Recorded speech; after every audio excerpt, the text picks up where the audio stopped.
नमस्कार दोस्तों, स्वागत है आप सभी का आज के इस नए वीडियो लेक्चर में, जिसमें हम तेलंगाना में 2021 में हुए पोस्टल असिस्टेंट और सॉर्टिंग असिस्टेंट के क्वेश्चन पेपर के मैथमेटिक पोर्शन को सॉल्व करेंगे।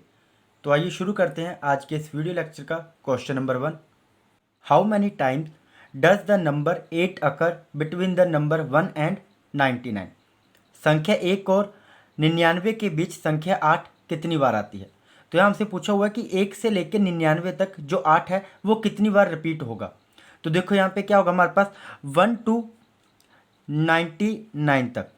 यहाँ पे हमारे पास जो 8 आएगा पहले कहाँ तक आएगा, 1 वाली लाइन में 8 एक बार आएगा, फिर 11 वाली लाइन में भी 8 आएगा एक बार, फिर उसके बाद 21 में एक बार 8, फिर उसके बाद 31 में भी 8 आएगा, 41 में भी 8, वैसे 51 में भी 8 आएगा, फिर उसके बाद 61 में भी एक बार 8 आएगा, 71 में भी एक बार 8 आएगा, और उसके बाद दूसरी बार 8 आएगा उसी लाइन में जब 80 होंगे, तो यहाँ पे 2 बार 8 आ जाएगा। उसके बाद जब हम 81 वाली लाइन काउंट करेंगे तो वहाँ से लेके 90 तक टोटल 10 टाइम 8 आएगा, और 91 से 99 तक एक बार 8 आएगा। तो अब टोटल 8 काउंट कर लेते हैं कितनी बार आ रहे हैं। 1 2 3 4 5 6 7 8 9 10 और 10 20। तो 1 से लेके 99 तक टोटल कितनी बार 8 आएगा, 20 टाइम। तो देखते हैं यहाँ पे कौन सा ऑप्शन करेक्ट होगा। Option C is correct. Question number 2, 50 man can dig 40 holes in 30 days. How long will 25 man take to dig 20 holes? 50 आदमी 30 दिनों में 40 छेद खोद सकते हैं, 25 आदमी 20 छेद खोदने में कितना समय लेंगे? तो इस क्वेश्चन में हम चेन रूल अप्लाई करेंगे। चेन रूल क्या है, यहाँ पे हमारे पास M1 D1 over W1 is equal to M2 D2 over W2। M1 यहाँ पे हमारे पास मैन, D डिनोट करता है डेज को और W डिनोट करता है वर्क को। तो यहाँ पे हम वैल्यू पुट करते हैं, इम्प्लाइज दैट क्या आ जाएगा हमारे पास। फर्स्ट केस में क्या है, 50 मैन 40 होल निकालते हैं 30 डेज में। ये जो 40 होल है ये क्या है हमारे पास, वर्क। तो लिख लेते हैं यहाँ पे 50 मैन 40 होल, वर्क कितना कर रहे हैं, 40 होल निकाल रहे हैं कितने दिन में, 30 डेज में, is equal to second case में क्या बोला हुआ है, 25 मैन कितना वर्क कर रहे हैं, 20 होल निकाल रहे हैं। तो ये कितने डेज में निकालेंगे, तो हमने क्या करना है, D2 की वैल्यू फाइंड करनी है। तो यहाँ से हम कैंसिल आउट कर लेते हैं, क्या क्या कैंसिल हो जाएगा, 10 से 10 4 द 40, 10 3 द 30। तो क्या आ गया हमारे पास, लिख लेते हैं यहाँ पे इम्प्लाइज दैट 53 द 150 ओवर 4, और यहाँ से जो 20 जो हमारे पास नीचे डिवाइड में वो यहाँ आके क्या हो जाएगा, मल्टीप्लाई 20, और जो 25 हमारे पास न्यूमिनेटर है वो यहाँ पे आके क्या हो जाएगा, डिनोमिनेटर। तो multiply 25 is equal to D2। तो अब इसे हम कैंसिल आउट कर लेते हैं, क्या आ जाएगा, 4 1 द 4, 4 5 द 20, 5 1 द 5, 5 5 द 25। अब 5 से 5 1 द 5, 5 3 द 15 और 0। तो नंबर ऑफ डेज कितने आ गए हमारे पास, D2 इज इक्वल टू 30। तो 25 man take to dig 20 holes in 30 days. तो देखते हैं यहाँ पे कौन सा ऑप्शन करेक्ट होगा। Option C is correct, 30 days. Question number 3, according to BODMAS rule find the value of y. Question क्या दिया हमारे पास यहाँ पे, 36 divided by 2 plus y into 3 minus 22 minus 8। Now according to BODMAS rule, अब ये बोर्डमास rule क्या है हमारे पास, देख लेते हैं इसे एक बार। Bracket of division, multiplication, addition and subtraction. Now according to BODMAS rule, first step क्या है हमारे पास, ब्रैकेट ओपन करना। अब यहाँ पे ब्रैकेट नहीं है तो ब्रैकेट ये वाला स्टेप क्या हो जाएगा हमारे पास, स्किप हो जाएगा। और उसके बाद क्या आता है हमारे पास, डिवीजन। तो हम क्या करेंगे, यहाँ पे डिवाइड करेंगे। 36 को 2 के साथ डिवाइड किया तो कितना आया, 18। अब आगे क्या बच गया, प्लस। अब नेक्स्ट स्टेप क्या है हमारे पास, डिवीजन के बाद मल्टीप्लाई करना। y को 3 के साथ मल्टीप्लाई किया तो कितना आया, 3y। अब नेक्स्ट, अब देखो यहाँ पे ये माइनस के 22 और माइनस के ही 8 है, तो यहाँ से मैं क्या करूँगा, माइनस को कॉमन ले लेता हूँ। तो अंदर क्या बच गया, 22 प्लस के 8। अब देखो, अब नेक्स्ट स्टेप में क्या होगा हमारे पास, अब यहाँ पे ब्रैकेट आ गई। अब सबसे पहला काम क्या है बोर्डमास रूल में, ब्रैकेट को सॉल्व करना। अब ब्रैकेट के अंदर क्या है हमारे पास, एडिशन, तो इसे ऐड कर लेंगे। क्या आ जाएगा हमारे पास, 18 प्लस 3y माइनस के ब्रैकेट में कितना आ गया, 22 प्लस 8 30 इज इक्वल टू, अब क्या आ जाएगा, इज इक्वल टू 0, यहाँ पे भी 0 और इधर भी इज इक्वल टू 0। अब 18 प्लस 3y, ये माइनस के अंदर की जो वैल्यू है वो किसकी है, प्लस की, तो माइनस प्लस क्या होते हैं, माइनस, तो ये 30 किसके आगे, माइनस के 30 इज इक्वल टू 0। अब मैं इसे रीअरेंज करके लिख सकता हूँ, क्या आ जाएगा 3y माइनस 30, और ये जो 18 है ये किसके हमारे पास, प्लस के, इज इक्वल टू 0। तो अब यहाँ मैं माइनस को फिर से कॉमन ले लूँगा, क्या आ जाएगा 3y माइनस के 30 ब्रैकेट में 30, और अंदर क्या है, जहाँ पे प्लस है वहाँ पे क्या आ जाएगा माइनस, तो माइनस के 18 is equal to 0। 3y minus के 30 में से 18 के कितने बचे, 12, तो ब्रैकेट में 12 is equal to 0, implies that, अब माइनस मल्टीप्लाई प्लस, जो अंदर वैल्यू है वो किसकी हमारे पास, प्लस की, तो माइनस प्लस क्या होता है, माइनस, तो क्या आ जाएगा हमारे पास 3y minus 12 is equal to 0, implies that, अब हमने y की वैल्यू निकालनी है, तो क्या आ जाएगा 3y इज इक्वल टू, यहाँ पे लिख लेते हैं 3y इज इक्वल टू, ये 12 इस तरफ क्या है हमारे पास माइनस के, तो राइट हैंड साइड जाके क्या हो जाएंगे, प्लस के, 3y इज इक्वल टू 12। अब हमने y की वैल्यू निकालनी है, तो y के साथ जो मल्टीप्लाई में होगा वो राइट हैंड साइड जाके क्या हो जाएगा, डिवाइड, तो क्या आ जाएगा हमारे पास y इज इक्वल टू 12/3, 3 1 द 3, 3 4 द 12, इम्प्लाइज दैट y की वैल्यू किसके इक्वल आ गई, y इज इक्वल टू 4। तो देखते हैं यहाँ कौन सा ऑप्शन करेक्ट होगा, option B is correct. Question number 4, solve square bracket 18 divided by 9 minus 4 plus 24 divided by open bracket 4 plus 10 divided by 2 minus 1 open bracket close eight then square bracket close. अब यहाँ पे हमारे पास क्या है, इस question को भी हम बोर्डमास रूल की हेल्प से ही सॉल्व करेंगे। क्या होता है BODMAS rule, bracket of division multiplication addition and subtraction.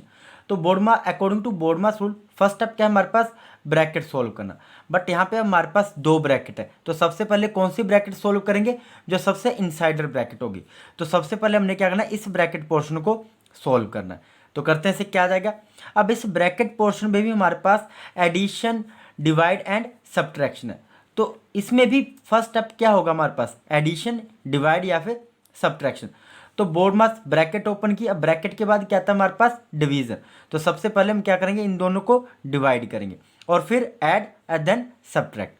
तो लिख लेते हैं यहाँ पे क्या जाएगा, square bracket 18 divided by 9 minus 4 plus 24 divided, क्या आ गया हमारे पास, 10 को डिवाइड किया 2 के साथ तो कितना आ गया 5, और फिर ऐड करना है, तो 5 प्लस 4 9, और 9 में से 1 गया 8, तो कितना आ गया हमारे पास सोल्व करके से 8, और देन स्क्वायर ब्रेसिस क्लोज। अब आगे लिख लेते हैं इसे, क्या आ जाएगा हमारे पास, अब ये ब्रैकेट सोल्व होगी, इसे मैं फिर सिंप्लीफाई करके लिख लेता हूँ, क्या आ जाएगा 18 डिवाइडेड बाई 9 माइनस 4 प्लस 24, और ये ब्रैकेट हटा के क्या लिखूंगा मैं, divided by 8।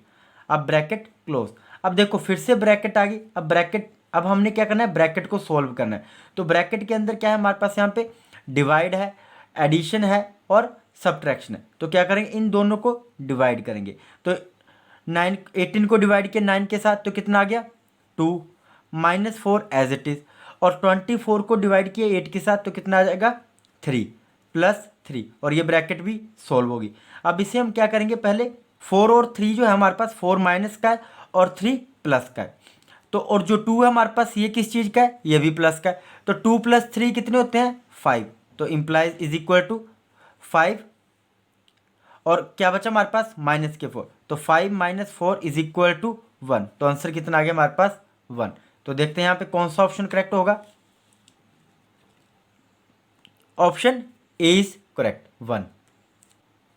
Question number 5, what is the percentage decrease if a number reduce from 70 to 42। यदि कोई संख्या 70 से घटकर 42 हो जाती है तो प्रतिशत की कमी क्या है। अब क्या बोलो, यहाँ पे 70 से कम होके कितनी हो रही है 42, तो यहाँ पे कितना गैप आ रहा है बीच में, 70 माइनस 42 इज इक्वल टू 28, तो ये जो संख्या वो कितनी कम हुई 28। अब हमने क्या निकालना है, प्रतिशत की कमी, तो क्या आ जाएगा हमारे पास, कितने से कम हुई ये, तो आ गया हमारे पास 28, ओवर में 70, मल्टीप्लाई में 100 और ब्रैकेट के बाहर परसेंट। तो इसे कैंसिल आउट कर लेते हैं। 0 से 0, 7 से 7 1 द 7, 7 4 द 28। तो कितना आ गया हमारे पास 40% इज इक्वल टू 40%। तो प्रतिशत कमी कितनी हुई 40%। तो देखते हैं यहाँ पे कौन सा ऑप्शन करेक्ट होगा। Option D is correct. Question number 6, for a student to clear an examination he she must score 65% marks. If Seema score 80 and fail by 50 marks, what are the total marks for the examination? एक छात्र को परीक्षा पास करने के लिए उसे 65% अंक प्राप्त करने होंगे। यदि सीमा 80 अंक प्राप्त करती है और 50 अंकों से अनुत्तीर्ण हो जाती है तो परीक्षा के लिए कुल अंक क्या हैं? तो देखो यहाँ पे क्या बोला हुआ है कि एक छात्र को कितने अंक चाहिए पास होने के लिए 65%। अब जो सीमा है उसके अंक कितने हैं 80 और वो कितने मार्क्स से फेल होगी 50 मार्क्स से। तो मान लेते हैं जो मार्क्स हैं वो क्या है एक्स। तो 65% मार्क्स किस में से आएंगे एक्स में से। तो क्या आ जाएगा हमारे पास 65% ऑफ एक्स और किसके इक्वल है वो। अब देखो 80 मार्क्स उसके आए और 50 मार्क्स से वो फेल होगी तो मतलब कि 130, अगर उसके 130 मार्क्स आएंगे तो वो पास हो जाएगी। तो इज इक्वल टू 130। तो यहाँ से हम x की वैल्यू निकाल लेते हैं। तो क्या आ जाएगा हमारे पास 65/100 multiply x is equal to 130 implies that x is equal to, जो यहाँ पे हमारे पास मल्टीप्लाई में वो उधर जाके क्या हो जाएगा डिवाइड में। तो क्या आ जाएगा 130 मल्टीप्लाई 100/65। अब इसे कैंसिल आउट कर लेते हैं। 13 10 द 130, 13 5 द 65, 5 से 5 1 द 5, 5 20 द 100 और 20 10 200। तो x कितना आ गया हमारे पास इज इक्वल टू 200। तो परीक्षा के लिए कुल अंक कितने होंगे 200। अगर 200 में से अगर उसके मार्क्स 130 आते हैं तो वो पास हो जाएगी। और 130 मार्क्स किसके इक्वल है 65% के इक्वल। तो देखते हैं यहाँ पे कौन सा ऑप्शन करेक्ट होगा। Option A is correct 200। Question number 8, a shopkeeper buy a book for ₹150 and sell it for ₹240, calculate profit percentage. एक दुकानदार एक किताब 150 रुपये में खरीदता है और उसे 240 रुपये में बेचता है। लाभ प्रतिशत की गणना करें। अब यहाँ पे हमारे पास जो कॉस्ट प्राइस है वो कितना है बुक का। कॉस्ट प्राइस जो हमारे पास वो किसके इक्वल है 150 रुपीज़ के इक्वल। और जो हमारे पास सेलिंग प्राइस है वो कितना है selling price is equal to 240 rupees. अब यहाँ पे जो सेलिंग प्राइस है वो ग्रेटर है किससे कॉस्ट प्राइस से। तो इसका मतलब यहाँ पे क्या और हमारे पास प्रॉफिट। तो प्रॉफिट निकालने का क्या फॉर्मूला होता है selling price minus cost price is equal to selling price कितना है 240 रुपीज़ माइनस कॉस्ट प्राइस कितना है 150 रुपीज़। तो इसे सब्ट्रैक्ट करते हैं क्या आ जाएगा हमारे पास 0 14 माइनस 5 9। तो हमारे पास जो प्रॉफिट हुआ वो कितने रुपीज़ का हुआ 90 रुपीज़। तो हम प्रॉफिट परसेंट निकाल लेते हैं। प्रॉफिट परसेंट निकालने का क्या फॉर्मूला होता है profit over cost price multiply 100% is equal to कितना आ जाएगा हमारे पास प्रॉफिट कितना है 90 ओवर कॉस्ट प्राइस 150 मल्टीप्लाई 100। तो 0 से 0 कैंसिल 15 1 द 15, 15 6 द 90। तो हमारे पास कितना आ गया profit percent is equal to 60%। तो देखते हैं यहाँ पे कौन सा ऑप्शन करेक्ट होगा। Option B is correct. Question number 10, Dinesh took a loan of ₹1500, simple interest as many year as the rate of interest. If he paid ₹375 as interest at the end of loan period, what was the rate of interest? अब given क्या दिया हमारे पास यहाँ पे वो लिख लेते हैं। प्रिंसिपल हमें गिवन दिया हुआ है, प्रिंसिपल कितना है 1500 रुपीज़। और यहाँ पे रेट और टाइम की बात किस तरीके से की हुई है बोला कि जितने टाइम या फिर ऐसा बोल सकते हैं कि जितना रेट ऑफ इंटरेस्ट है उतना ही टाइम लगेगा या फिर जितना टाइम है उतना ही रेट ऑफ इंटरेस्ट है। तो मान लेते हैं कि जो रेट ऑफ इंटरेस्ट है वो हमारे पास x% है तो टाइम भी कितना आ जाएगा time is equal to x year. और सिंपल इंटरेस्ट कितना पे किया उसने सर्टेन टाइम के बाद simple interest is equal to 375 rupees. अब तो यहाँ पे हमारे पास सिंपल इंटरेस्ट है, प्रिंसिपल भी है, रेट भी है, टाइम भी है। तो यहाँ से हम सिंपल इंटरेस्ट निकाल लेते हैं। Simple interest is equal to, क्या फॉर्मूला होता है सिंपल इंटरेस्ट निकालने का? Simple interest is equal to principal multiply rate multiply time over 100। Simple interest कितना है हमारे पास? 375 rupees. 375 is equal to principal कितना है? 1500 rupees multiply rate X over 100 multiply time भी कितना हमारे पास? एक्स है। तो 100 से ये कट गया। अब क्या आ जाएगा हमारे पास? Is implies that 375 is equal to x को एक्स के साथ मल्टीप्लाई किया तो कितना है? X square. और ये जो 15 यहाँ मल्टीप्लाई में वो लेफ्ट हैंड साइड आके डिवाइड हो जाएगा, तो डिवाइड बाय 15। अब 15 से कैंसिल आउट करते हैं। 15 वन द 15, 15 टू द 30 और 55 द 75। तो एक्स स्क्र कितना आ गया हमारे पास? X square is equal to 25 implies that, अब ये स्क्वेयर है उधर जाके क्या हो जाएगा? Square root. तो x is equal to square root 25 और 25 का स्क्वेयर रूट कितना होता है? 5। तो हमारे पास एक्स किसके इक्वल आ गया? X is equal to 5।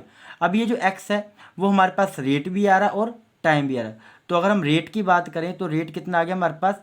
Rate आ गया हमारे पास, रेट इज इक्वल टू 5%। और टाइम कितना आ जाएगा फिर? Time is equal to 5 year. तो देखते हैं यहाँ पे कौन सा ऑप्शन करेक्ट होगा। Option B is correct, 5%। Question number 11, if the simple interest is 1/4 of the principal and number of year is equal to the rate of percent per annum, then the rate of percent per annum is what? क्या दिया यहाँ पे हमारे पास? मान लेते हैं जो principal है हमारे पास वो क्या है? Principal is equal to X. और यहाँ पे क्या बोला? जो सिंपल इंटरेस्ट है वो क्या है? 1/4 है किसका? प्रिंसिपल का। तो यहाँ पे हमारे पास सिंपल इंटरेस्ट कितना आ गया? Simple interest is equal to 1/4 of principal, comma. अब यहाँ पे हमें क्या दिया हुआ है? जो हमारे पास टाइम है वो किसके इक्वल दिया हुआ है? Time is equal to rate of interest. जो टाइम है वो किसके इक्वल है? आर के इक्वल। और हमने फाइंड क्या करना है? रेट ऑफ इंटरेस्ट हमने फाइंड करना है। अब देखो यहाँ पे हमारे पास प्रिंसिपल भी है, सिंपल इंटरेस्ट भी है। तो फॉर्मूला अप्लाई करेंगे यहाँ पे। Simple interest is equal to principal multiply rate multiply time over 100। Value put करते हैं यहाँ पे। सिंपल इंटरेस्ट कितना आ गया हमारे पास? 1/4x is equal to principal कितना हमारे पास? x मल्टीप्लाई रेट, हमारे पास रेट ही है, मल्टीप्लाई टाइम किसके इक्वल है? Time is equal to r over 100। अब क्रॉस मल्टीप्लाई करते हैं से क्या आ जाएगा हमारे पास? 1/4 x ओवर 4 मल्टीप्लाई 100 ओवर में क्या आ जाएगा हमारे पास? मल्टीप्लाई में x is equal to R square. R को आर के साथ मल्टीप्लाई किया तो क्या आ गया? R square. अब इसे कैंसिल आउट करते हैं। x से x कट गया, 4 से 4 वन द 4, 425 द 100 implies that R square is equal to 25। अब ये स्क्वेयर है तो जब राइट हैंड साइड जाएगा तो क्या हो जाएगा? Square root. तो r इज इक्वल टू स्क्वेयर रूट 25। 25 का स्क्वेयर रूट किसके इक्वल होता है? Is equal to 5 implies that. तो रेट ऑफ इंटरेस्ट कितना आ गया हमारे पास? 5%। तो देखते हैं यहाँ पे कौन सा ऑप्शन करेक्ट होगा। Option D is correct, 5%। Question number 12, a money lender lend rupees 60 and collect rupees 66 at the end of 3 month, the rate of interest पर एनम इज व्हाट? एक साहूकार 60 रुपये उधार देता है और 3 महीने के अंत में 66 रुपये जमा करता है। प्रति वर्ष ब्याज की दर क्या है? अब यहाँ हमारे पास गिवन क्या दिया हो वो लिख लेते हैं। प्रिंसिपल अमाउंट कितना हमारे पास? प्रिंसिपल हमें दिया हुआ है 60 रुपीज़ और उसके बाद जो वो अमाउंट कलेक्ट कर रहा है वो कितना है हमारे पास? Amount is equal to 66 rupees. और ये जो अमाउंट है वो किस रेट ऑफ इंटरेस्ट के बेसिस पे ले रहा है? तो वो हमने रेट ऑफ इंटरेस्ट हमने फाइंड करना है। तो रेट ऑफ इंटरेस्ट हमने फाइंड करना है। और टाइम कितना दिया हुआ है? टाइम हमें दिया हुआ है 3 मंथ। 3 मंथ को हम किस में चेंज करेंगे? ईयर में। तो क्या आ जाएगा? 1 मंथ में कितने 1 ईयर में कितने मंथ होते हैं? 12। तो क्या आ जाएगा हमारे पास? Is equal to 3/12। 3 1 द 3, 3 4 द 12। तो टाइम कितना आ गया हमारे पास? 1/4 ईयर। अब अब देखो हमारे पास प्रिंसिपल भी दिया हुआ है, अमाउंट भी दिया हुआ है, तो यहाँ से सिंपल इंटरेस्ट निकाल सकता हूँ मैं। तो सिंपल इंटरेस्ट निकालने का क्या फॉर्मूला होता है, simple interest is equal to amount minus principal. Amount कितना है 66 रुपीज़ और प्रिंसिपल कितना है 60। तो हमारे पास सिंपल इंटरेस्ट कितना आ गया, इज इक्वल टू 6 रुपीज़। अब सिंपल इंटरेस्ट भी आ गया, प्रिंसिपल भी है, टाइम भी है, तो हमने क्या फाइंड करना है, रेट। तो लिख लेते हैं यहाँ पे next formula, simple interest is equal to principal multiply rate multiply time over 100 implies that value put करते हैं। सिंपल इंटरेस्ट कितना है हमारे पास 6 इज इक्वल टू प्रिंसिपल कितना है 60 मल्टीप्लाई रेट हमने फाइंड करना है मल्टीप्लाई टाइम कितना है, रेट ओवर 100 आ जाएगा, और टाइम कितना है 1/4 ईयर, तो 1/4। तो कैंसिल आउट कर लेते हैं यहाँ पे जो कैंसिल होंगी चीज़ें, 4 से 4 1 द 4, 4 15 द 60। अब 5 से 5 3 द 15, 5 20 द 100। अब क्रॉस मल्टीप्लाई कर लेते हैं तो क्या आ जाएगा, आर किसकी इक्वल आ जाएगा, rate of interest is equal to 6 multiply 20/3। 3 से 3 1 द 3, 3 2 द 6, 22 द 40। तो रेट ऑफ इंटरेस्ट कितना आ गया हमारे पास 40%। तो देखते हैं यहाँ पे कौन सा ऑप्शन करेक्ट होगा, option D is correct. Question number 13, the average of 3 8 9 and x is 6 and the average of 17 2 5 x y is 8, what is the value of y। तो अभी यहाँ हमारे पास दो केस दिए हुए हैं। तो फर्स्ट केस क्या है हमारे पास, average of 3 8 9 and x is equal to 6। तो एवरेज निकालने का क्या फॉर्मूला होता है, average is equal to sum of all number divided by total number. तो फर्स्ट केस में जो एवरेज है वो कितनी दी हुई है हमारे पास 6 is equal to sum of all number, number क्या है हमारे पास 3 + 8 + 9 + x divided by total number कितने हमारे पास यहाँ पे 4, तो डिवाइडेड बाय 4। तो अब इसे क्रॉस मल्टीप्लाई कर लेते हैं, क्या आ जाएगा 6 4 द 24 इज इक्वल टू 8 + 3 11, 11 + 9 20। तो क्या आ गया 20 + x। अब यहाँ से हम x की वैल्यू निकाल लेते हैं, तो x किसके इक्वल आ जाएगा, x is equal to 24 - 20 is equal to 4। तो x की वैल्यू कितनी आ गई हमारे पास 4। अब जो सेकंड केस है वहाँ देखते हैं क्या दिया हुआ हमारे पास, वहाँ पे भी सेम हम एवरेज का ही फॉर्मूला यूज़ करेंगे। क्या दिया यहाँ पे, एवरेज कितनी दी हुई है 8, एवरेज कितनी है हमारे पास 8 is equal to sum of all number. अब ये जो नंबर है इनका सम कर लेंगे, यहाँ पे क्या जाएगा 17 + 2 + 5, और यहाँ पे हमने किसकी वैल्यू निकालनी है y की, क्योंकि x की वैल्यू तो अभी हमने निकाल ली। तो x की वैल्यू कितनी है यहाँ पे 4, तो +4 + y ओवर टोटल नंबर कितने हैं यहाँ पे 1 2 3 4 5, तो डिवाइडेड बाय 5। क्रॉस मल्टीप्लाई कर लेंगे और इन सभी को ऐड करेंगे, तो 8 5 ज़ 40 इज इक्वल टू 17 + 2 19, 19 + 5 कितने होते हैं 24, 24 + 4 28। तो क्या आ गया 28 + y। तो यहाँ से y की वैल्यू निकाल लेते हैं, 40 - 28 इज इक्वल टू y। 40 में से 28 गए तो कितने बचे, 10 में से 8 गए 2, और 3 - 2 1 इज इक्वल टू y। तो y किसके इक्वल आ गया 12 के इक्वल। तो देखते हैं यहाँ पे कौन सा ऑप्शन करेक्ट होगा, ऑप्शन बी इज करेक्ट। तो y की वैल्यू कितनी आ गई 12। Question number 14, the average of following number is what. अब यहाँ पे हमारे पास कुछ नंबर दिए हुए हैं, इनका हमने क्या निकालना है, एवरेज निकालना है। तो एवरेज निकालने का क्या फॉर्मूला होता है, average is equal to sum of given number divided by total number. तो जो हमारे पास नंबर दिए हुए हैं इनको हम क्या करेंगे, ऐड करेंगे। तो क्या आ जाएगा हमारे पास 12 + 22 + 35 + 47 + 54 ओवर टोटल नंबर कितने हमारे पास ये 1 2 3 4 5 divided by 5 is equal to, जब इन सब नंबर को हम ऐड करेंगे तो हमारे पास किसके इक्वल आ जाएगा, इन सभी का सम 170, 170 ओवर 5। तो 5 से कैंसिल आउट करेंगे, 5 1 द 5, 5 3 द 15, 5 4 द 20। तो एवरेज कितना आ गया हमारे पास, एवरेज इज इक्वल टू 34। तो देखते हैं यहाँ पे कौन सा ऑप्शन करेक्ट होगा, ऑप्शन सी इज करेक्ट। तो जो हमारे पास एवरेज आएगा इस फॉलोइंग नंबर का वो कितना आ जाएगा हमारे पास 34। Question number 15, A can do a work in 8 days, B can do a work in 10 days. In how many days can A and B finish the work together?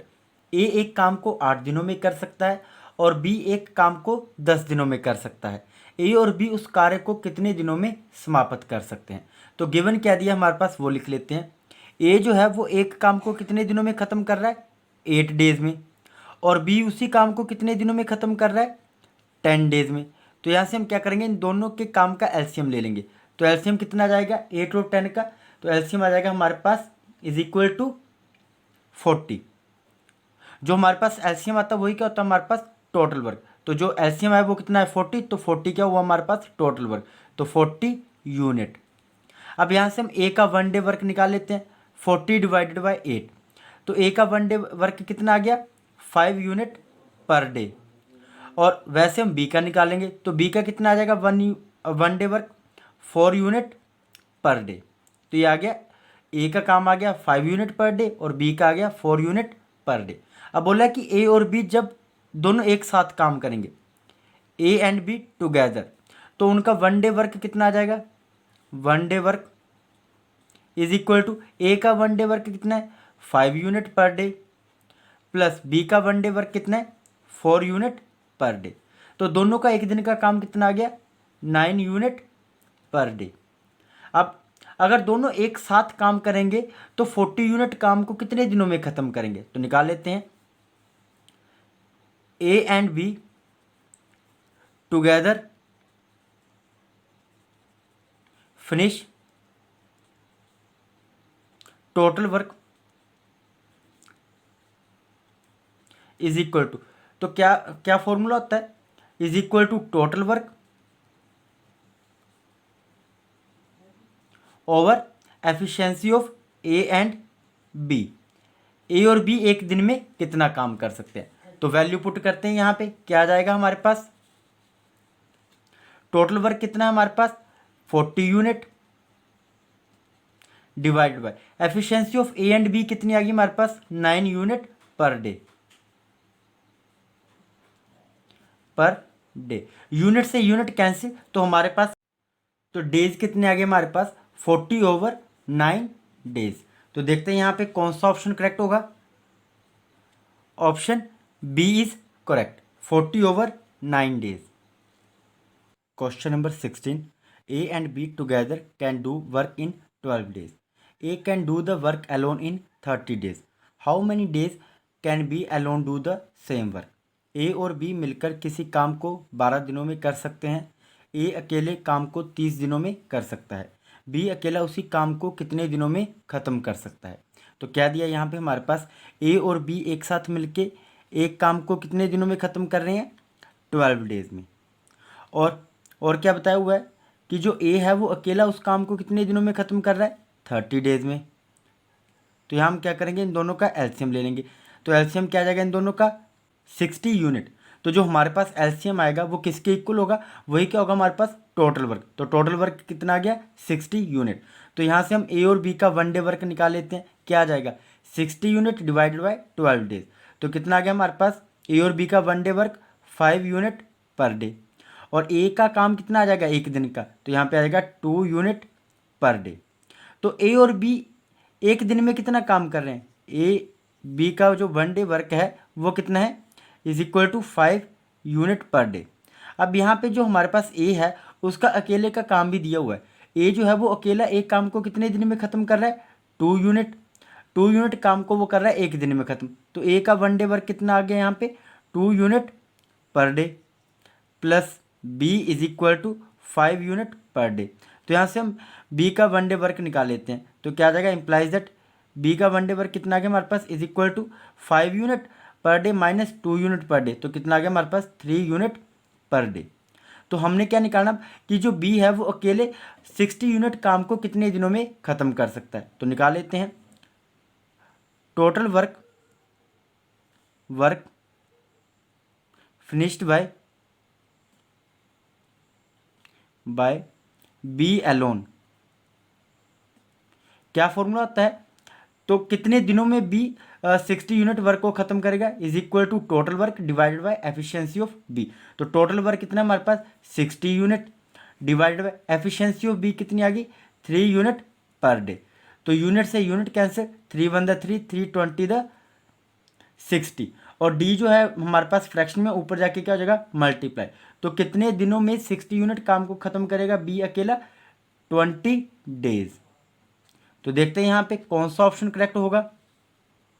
Option A is correct 20 days. Question number 17, the distance between two station is 540 kilometre.